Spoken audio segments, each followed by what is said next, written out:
You've spelunked into the Matt Cave. Hello, everybody, and welcome into another episode of the Matt Cave. Thank you all so much for spelunking on by. This week, well, we have the NBA lottery, and if past is prologue, the Jazz don't have much to hope for. I'll talk about that. Real Salt Lake just keeps seeing red, and I'm seeing red because of it. I'm so tired of seeing Real Salt Lake down to 10 men. And then lastly, we've got a lawsuit between Bungie and a writer.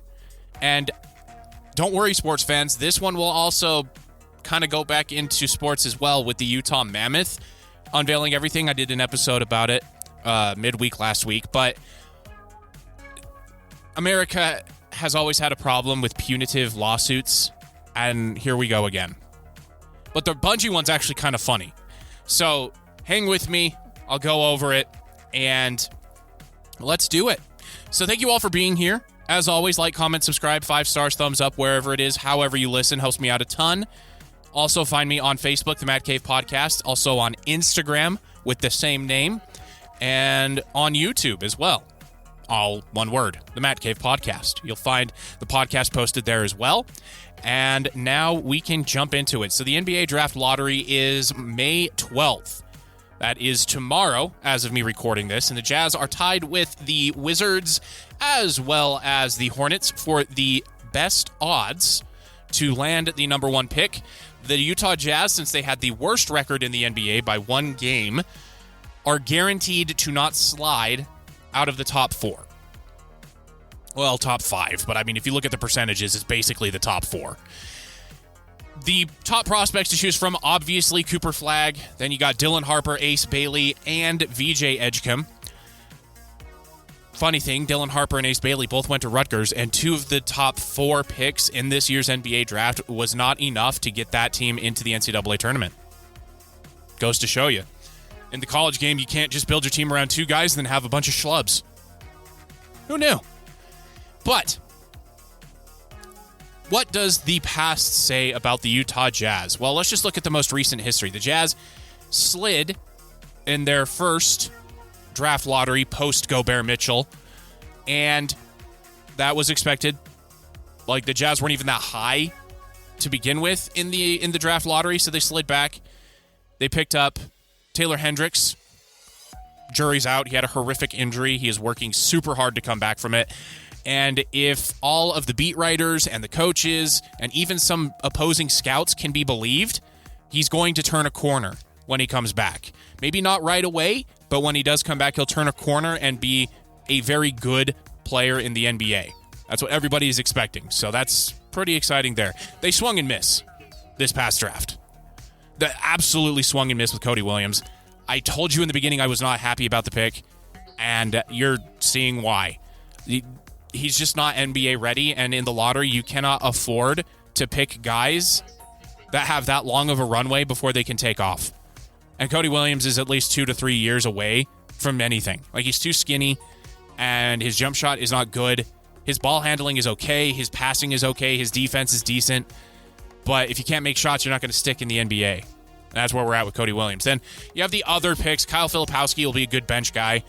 Isaiah Collier broke the rookie record for the Utah Jazz for most assists in a season, which is pretty impressive because he wasn't the starting point guard for most of the year. So that's pretty good. That's a John Stockton record that he broke. That name is sacrosanct here in Utah. So that's they found maybe something late in the first round last year, early second round. So that's solid. And Justin Zanuck in the exit interviews from this past season said in the draft, we've been building depth. We've been building guys that can play in the NBA. Now it's time to go and get someone that we can push the accelerator for. Well, I mean, that's going to be up to Adam Silver, and if he really wants star power going to Salt Lake City as opposed to DC. What do you guys think is going to happen? Huh? Yeah, I am not one for conspiracy theories, but when it comes to these lotteries, it just doesn't make sense. Like, the lottery does not make sense. It's supposed to prevent tanking, right? Well, clearly that does not work. Just like at Utah, Washington, Charlotte, San Antonio, New Orleans, like Brooklyn, Philly, Portland. Chicago. Like, these teams are terrible.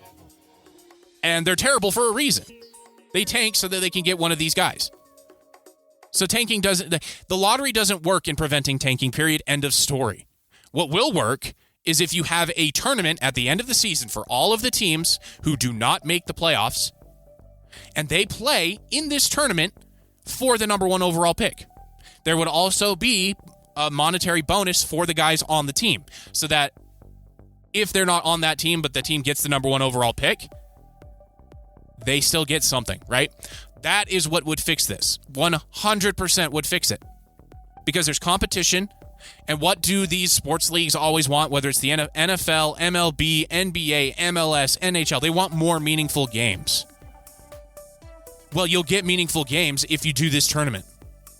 There's also stuff that I read from The Athletic that was really interesting, that instead of a tournament, you take the record of these teams post-trade deadline, and then that will decide the draft order.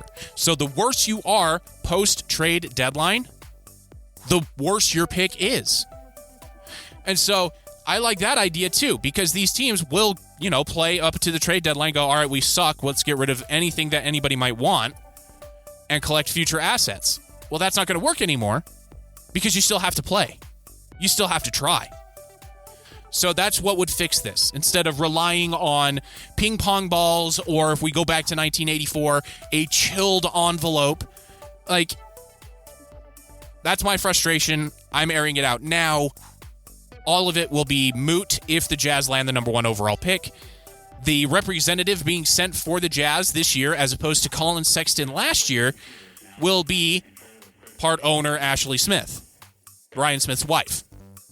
Hopefully she has all of the good luck charms that she could possibly find. She gets blessings from every church this side of Mars, and the Jazz can land this pick. Because Cooper Flagg, I've said this before, the Jazz land number 1 overall, they land Cooper Flagg, that will accelerate the timeline. Lauri Markkanen might not fit anymore because Cooper Flagg is in the same vein. A lot of the comparisons I've been seeing have been to Scottie Pippen, which, if the Jazz can get Scottie Pippen, my goodness. But Lauri Markkanen probably won't fit. And I hate saying that because I love Lauri Markkanen. He's been a fantastic ambassador, not just for the Jazz, but for the state of Utah, for Salt Lake City, for everybody here. He turned his game around. He is a perennial all-star now. Teams want him when in the past he was just a toss-in in a trade for salary. So that's what I want to see. Like, I want to see Lauri do well. But does he fit the timeline? I don't think so. So what I think is going to happen is he will be a major piece in bringing a superstar back. And I've talked about this before. There's nothing in anywhere, except for my own brain, that Devin Booker might move from Phoenix. The owner has said that's a non-starter. The new GM has said that's a non-starter. But if you were proposed with a deal of, let's say, 6 first-round picks, and Lauri Markkanen, and let's say Colin Sexton, do you really turn that down for Devin Booker? I wouldn't. And that could happen. I don't know if it'll be that many first-round picks, but it'd be 3 or 4. Lauri Markkanen and Colin Sexton. Or maybe Jordan Clarkson, another guy who I do not want to see go. But, who knows, right? So the Jazz land this number 1 overall pick. Get ready for them to accelerate, pedal to the floor. Justin Zanuck and Danny Ainge will be on the horn with Phoenix. They'll be on the horn with New Orleans. They'll be on the horn with everybody under the sun that might have either a disgruntled superstar or a superstar that is near the end of their contract that will not be re-signing, and then get a sign and trade. It all hinges on this draft. I don't want to put too much emphasis on a single draft or a single draft pick, but if the Jazz get this number 1 overall pick, it'll be the first one in franchise history, and it will be franchise-altering. Because if they can get Cooper Flagg, all bets are off for what Danny Ainge is going to be able to swing here. Because behind Oklahoma City, the Jazz have the most draft capital in the next 5 drafts. That's crazy good. But it all comes down to the ping pong balls, or if you're a conspiracy nut, whether Adam Silver feels like the state of Utah is a big enough market to advertise Cooper Flagg and friends. Well, we'll see. All right, Real Salt Lake. My goodness. It seems like every other game, they're down to 10 men. Every other game, a red card is being shown. This time it was William Agata. 2 yellows, and he's out. At least it wasn't a straight red. But I don't know if it's the youth or if it's the coaching saying be aggressive, be aggressive. But there's something going on with the team that they keep falling to 10 men. And in this game in particular against FC Dallas, whose record, by the way, after this game is 4 wins, 4 draws, 4 losses. That's pretty impressive. Real Salt Lake should have won. All of the stats point to Real Salt Lake should have winning. Should have winning. That's not a sentence, but should have going home with the win. That's what they should have had. The attacking was there. The aggressiveness was there, maybe a little too much. And Diego Luna scored again. As Diego Luna goes, so goes Real Salt Lake. But they had that red card, and that threw everything off. I am a firm believer that Real Salt Lake would have won this game were they at full strength. So there needs to be a paradigm shift here.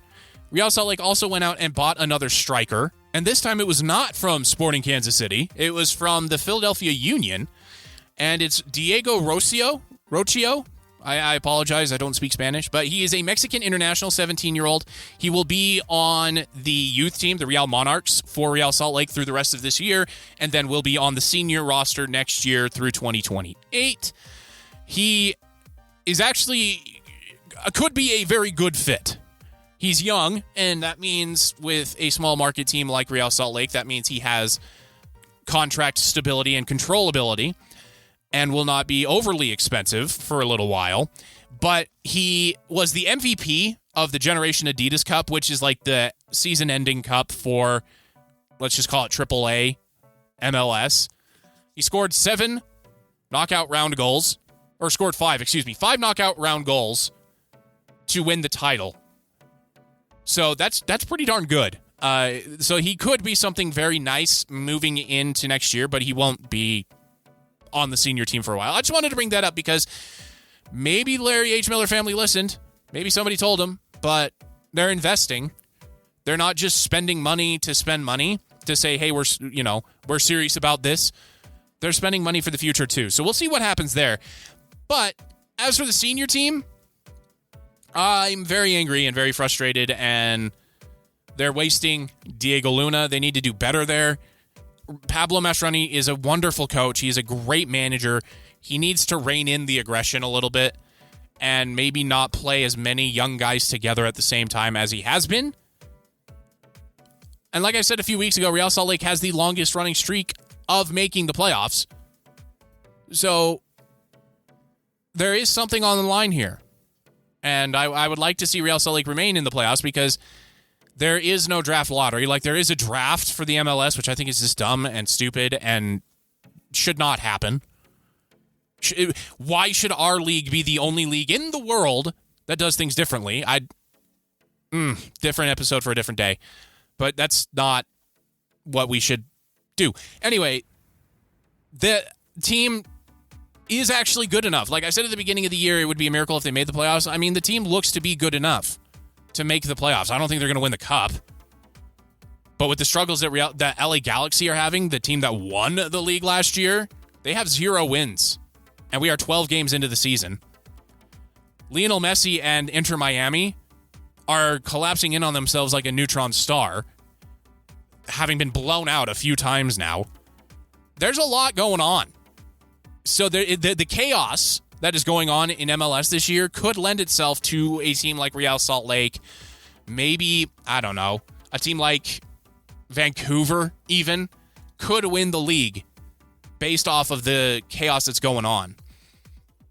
And it's very interesting. I also wanted to say this little tidbit. The guy that tied the game for FC Dallas, and this name should sound very familiar to you Real Salt Lake Spelunkers out there, Anderson Julio.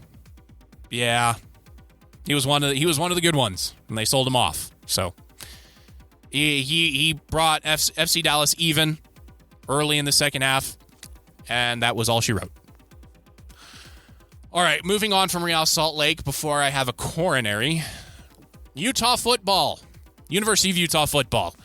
Cam Rising has retired officially from football. He went undrafted in the NFL draft, no shocker there. Went undrafted in the Canadian Football League draft, no shocker there. And did not want to play in whatever the other thing is called. I think it's the UFL. That is currently running right now on ESPN, spring football.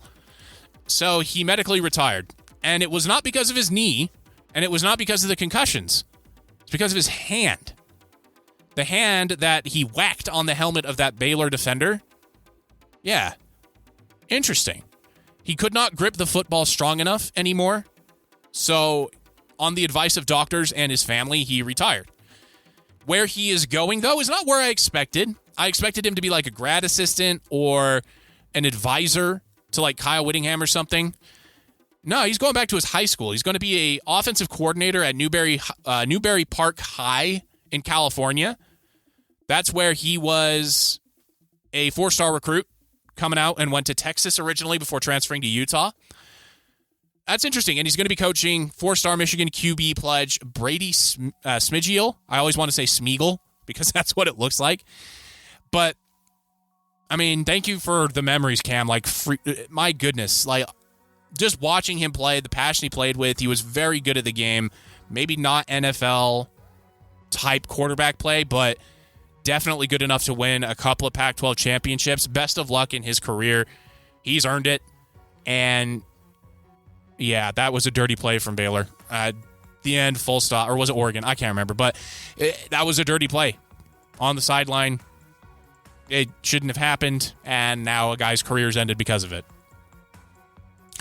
My goodness. And that guy on that team has a history of doing that sort of thing. So, anywho, no conspiracy theories here. But if we look forward to the season for the University of Utah and BYU, it should be a very good year. And I'm not just saying that so you guys will tune in this fall. But if we look at everything that is kind of set up here, I mean, BYU will be picked to win by a couple of places. They'll be picked to finish at least in the top 3. They are in preseason top 25s, top 15s even. The most optimistic one I saw was top 10. That's with Jake Retzlaff at quarterback. I don't know if that's going to happen. But the schedule for the University of Utah plays out pretty nice. So they start the season at UCLA, Cal Poly at home, Wyoming on the road. I mean, if we look at this, we could see conservatively 6 wins, optimistically 10.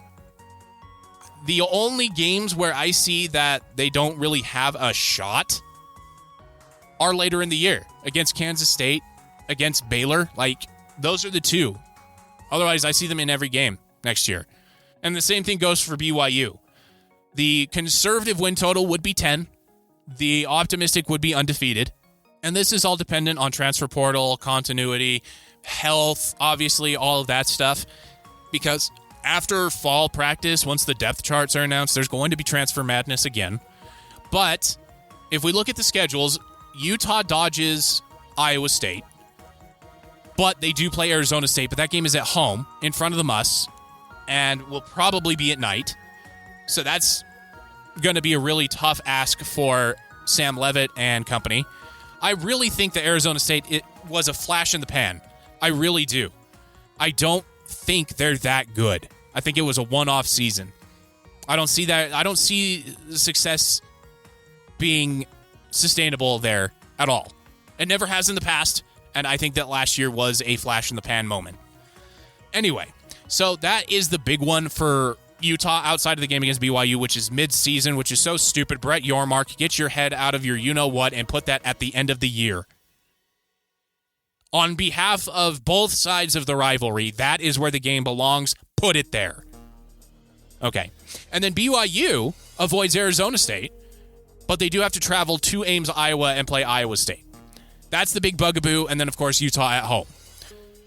I mean, looking at it right now, conservatively, these two teams could, well, they both will be bowling. Well, I'll just say that right now in mid-May, they both will be bowling. But there's a realistic shot that both of them will be in the Big 12 title game. It's entirely possible. So get your chin straps buckled for this season. It's going to be super fun. Real quick touch on the Utah Mammoth before I go into the video game portion and the Bungie lawsuit. Michael Kesselring, Logan Cooley, Josh Doan, Clayton Keller, all representing the US of A. After having recorded that episode last week, Team Canada has really bolstered their roster. They got Nathan McKinnon, Sidney Crosby. They've got some big guns joining them. So it'll be interesting to see what happens there. The US does not. The team that the US has is the team they have. They are not pulling in anybody. And Karel Vejmelka is your starter for Czechia. And it's really interesting. The U.S. has started off the tournament 2-0, both games shutouts, but the games were against Denmark and Hungary. Yeah, not necessarily international hockey powerhouses there. But early returns are very exciting. It looks really good. It's really fun to watch as well. So look up those YouTube videos of the IIHF tournament. You won't be disappointed. The hockey is good. It's not as good as Stanley Cup hockey, but it's still pretty good. All right, so let's move it right along to the Bungie lawsuit, the Red War story being stolen from this guy. So, Bungie, I've had my quibbles with them, but they have made one of my favorite games and game universes of all time in Destiny. A couple of my favorite characters, Cade Six, Ghost. I love both of them, whether it's Dinklebot with Peter Dinklage or Nolan North, I don't care. They're both wonderful. But they're facing a lawsuit from a writer by the name of Matthew Kelsey Martineau, who is not doing the name Matthew any favors. He is alleging that they plagiarized elements of his science fiction story, which he... I'm trying to do this with a straight face. Which he posted on his WordPress blog in 2013 and 14. I'm sorry. How big of a head do you have to think that Bungie knows who you are and they know your website when they go and create this multi-million-dollar universe and game? What? But that's not where the funniness ends. We flash forward now to this past week, and the judge, in this case, is having it go to trial because Bungie's team of lawyers wanted to throw it out, but the judge wanted there to be some sort of presentation, some sort of background from the team of lawyers of Bungie, who should be a shock force team of very good lawyers. But Bungie couldn't come up with it. And the reason Bungie couldn't come up with it is because the Red War story is vaulted. Bungie was the first, or among the first, of these, air quotes, live service games to vault or put into storage, delete, in some cases, old content that they did not want to keep live on their servers. Ostensibly, it is to keep the install size low for your game and that it's not a drag on performance or a waste of space because nobody's playing that sort of stuff anymore and they want new content. That's the reasoning behind it, or at least the reasoning that is presented to gamers. But Bungie cannot retrieve it from the vault because the game has had so many updates, it renders it unplayable. You can't even launch it because the base game has shifted so much. And Bungie is arguing that it would cost too much money to be able to restore it to a playable state to defend their case. The judge looked at that argument and said, okay, if that's the case, get me the story. Tell me what's going on. Tell me your version of the Red War. I'll match it up against the author's version of the story, and we'll go from there to see if I throw this out. Bungie submitted to court, to a judge, a 3-hour-long YouTube video about the lore of Destiny so far. Yes, the video that they submitted to a judge, not to a Reddit thread, not to a court of public opinion, not to a Twitch stream, but to a judge, was from the YouTube channel, one of my favorites when it comes to Destiny content, by the way. My Name is Biff. I love that guy. Hey, I've watched his videos so much when it comes to Destiny lore, if I got it right, because a lot of the lore in Destiny is hidden behind like descriptions of weapons, quotes that you get with the like exotic weapons, and so you kind of have to piecemeal it together. They took the approach of From Software with like Dark Souls, Elden Ring, that sort of stuff. And when you love a universe so much that you just want the content, you need YouTubers like My Name is Biff to piece it together for you. But that was Exhibit A. Exhibit B, and accompanied by Exhibit C, was from YouTuber Destinel, which is the most straightforward Destiny 2 The Red War all cutscenes, Season 1. So that this particular YouTuber, Destinel, does the Lord's work, and they create movies, basically, of the cutscenes from Destiny for you to watch through. Again, another fabulous YouTube channel. If you want to see, like, the story so far of Destiny, look up My Name is Biff. Biff is spelled B-Y-F, and then Destin L. Instead of a Y in Destiny, it's L. Fantastic. It's like watching a movie. But that's for entertainment purposes. Neither of those YouTubers work for Bungie, and it's public domain. So it's really hard to say that this is our content and we are defending ourselves from this lawsuit with this content. That would be like them coming to my YouTube channel about Chrono Cross, like Square, saying, this is the story, we did not rip it off from anybody. What? No. And so the judge looked at that and went, no, I'm not spending 6 hours watching YouTube videos to determine if this goes to trial or not. We'll leave that up. And we're going to trial. So Bungie's attempts to get this tossed failed because they argued, and this is funny too, Destiny 2's narrative is only available to players in the form of a live service video game that has changed significantly over time, and physical copies of Destiny 2 and any 2017 version of Destiny 2 are no longer available. The attached videos are the best possible way for the court to review the accused work. So even Bungie is admitting, we don't have this anymore. So even the fans that have been saying, unvault this, bring it to live, we are telling them we can't do that. We just can't do it. So I don't know if it's laziness on the part of Bungie by saying, look at these YouTube videos, that'll get us out of court, which is possible, or it's Bungie lying to us all along and just basically bricking the content, deleting it, making it so that we can't get it anyway, even if we wanted it. Bad luck for Bungie. Bad luck for Matthew as well. I'm not on either side here. It's just hilarious. The story of the Red War was very good, by the way. And so, I don't know. On this one, it's just too funny. It is just too funny because both sides are in the wrong. Now, I did say I will circle this back to sports. Thank you for sticking with me, sports fans. The Utah Mammoth, and I called this the night of the announcement, is already facing accusations of stealing the logo from people. Now, this was going to happen. Anybody with half a brain knows that this was going to happen. I'm not patting myself on the back for that part.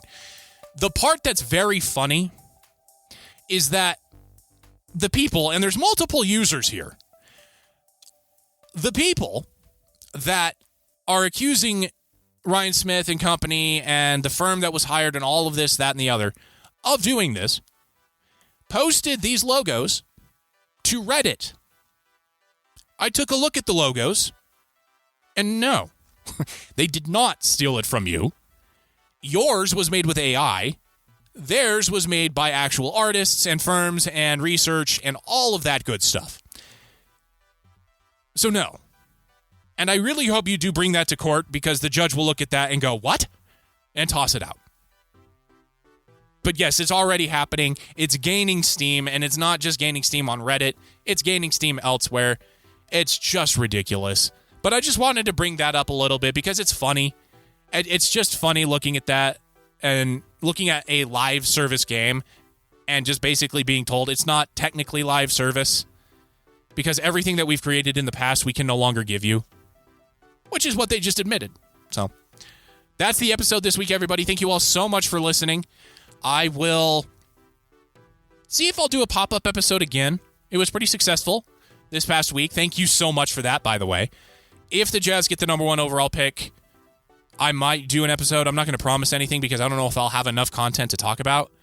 But that if they get the number 1 overall pick, expect something from me in the form of like a post or something. And then next week I'll talk about the results one way or the other. And I'll see you all then. So thank you all so much for being here. And I'll see you next week when we spelunk back into the Mad Cave.